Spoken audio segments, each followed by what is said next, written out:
सरकार आज ओडिशा सरकार गणशिक्षा विभाग गोटे लेटर इश्यू करिसेंती आज कलेक्टर इश्यू कर कि जो स्कूल रे सिंगल टीचर अच्छा सेठी शिक्षक एडजस्ट करंतु। मोर कहवा कथा है एठी आपन जदि जानिथिबे प्राथमिक शिक्षक रे दुईटी कैटेगोरी शिक्षक अच्छा स्कूल अच्छी गोटे 1 ରୁ 5ମ जाए लोअर प्राइमरी आ गोटे अच्छी अपर प्राइमरी जोटी 1 ରୁ 8ମ जाए अच्छे।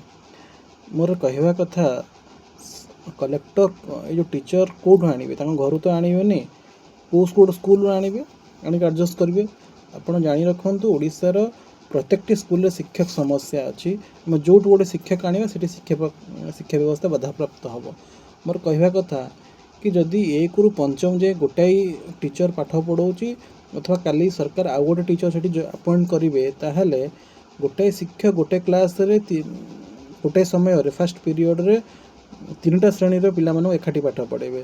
एटा कौन राइट टू एजुकेशन जो हम संविधान आमको देइछि अधिकार एटा कौन right to education at a time रे गोटाई पीरियड रे 3टा क्लास रे पिला केमिति पाठ पढ़ाबो कोउठ ना कोउठी ये आम संवैधानिक अधिकार को क्षुण्ण करुछि। सरकार यह जानी रखा दरकार कि गोटाई क्लास को गोटाई टीचर दरकार सेठी पिला थांतु बा न थांतु पिला मानक संविधान अधिकार को सेमाने तांगटो वंचित करि परिबे नाही। आपण स्कूल रे शिक्षक नियुक्ति करंतु देखिबे धीरे धीरे पिला माने स्कूल को आसीबा स्टार्ट करिवे। और आपण जदि कहिबे स्कूल रे पिला नाहंती बोले टीचर नाहंती आपण आगो आपण दुकान को ठीक करंतु दुकान जिंस रखंतु निश्चिंत ग्राहक माने आसीबे।